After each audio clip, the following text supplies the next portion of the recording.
palakasin daw natin yung ating mga nanlulupaypay na katawan. So, nung sinabi ni Lord na katawan, holistic yun. Spiritual at saka physical na katawan. Obligasyon natin na palakasin natin. Paano natin papalakasin to? So, sinabi na rin yun.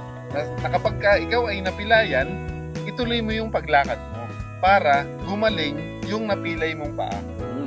Diba?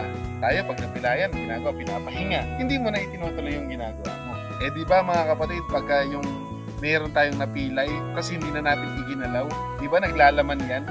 Tapos madidisform na yan. Hindi na talaga natin magagamit. Kapag may napilay sa'yo o may nabali, dapat ginagalaw-galaw mo yan. Para hindi maglaman yan. Kasi pag tumigas na yan, wala nang silbi yan eh. Peace be with you. I'm Brother Jack. I'm Mark. I'm Fernan. Please Like share And subscribe. Usapang Tinapay.